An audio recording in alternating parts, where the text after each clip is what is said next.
Welcome to the Barbells and Bourbon Podcast, episode 2 of Beyond the Bridges.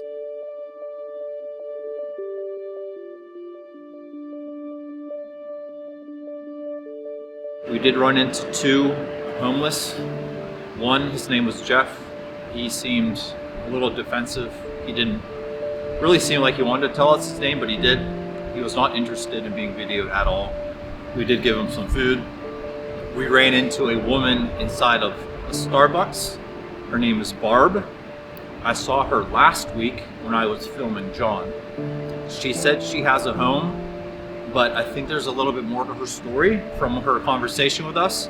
She was very excited to talk to us. I say us because my buddy Eddie is behind camera right now using the other camera. She wanted to keep talking, and when we tried to step away, she kept asking us more questions. She actually asked me for a business card.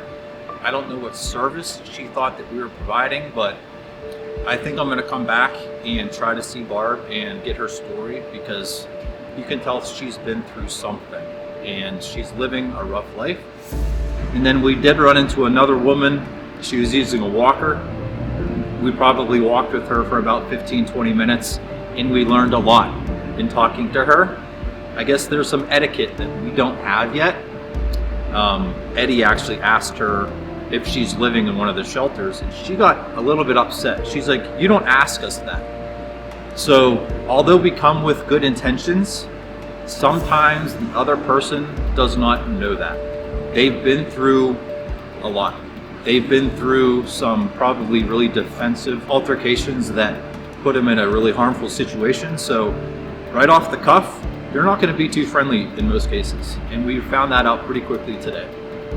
She was pretty spicy. She kind of threw us a little bit of attitude, which was kind of funny. But again, she's living on the streets. She came from Erie. She didn't want to be filmed. She kind of seemed like she was getting a little bit of annoyed with us.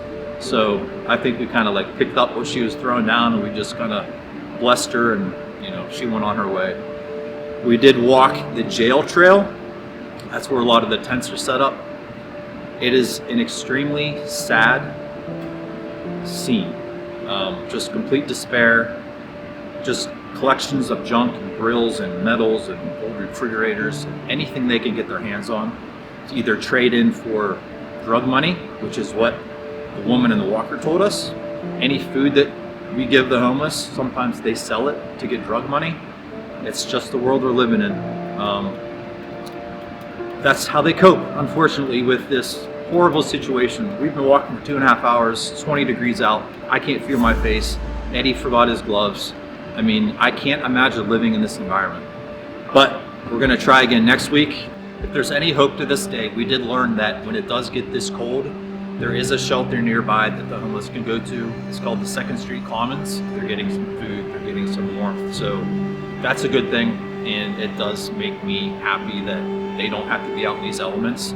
Thanks for watching, guys. Sorry we don't have an interview for you, but we did talk to a few people and we learned a lot. So thanks again for joining. See you on the next episode of Barbells and Bourbon. Peace.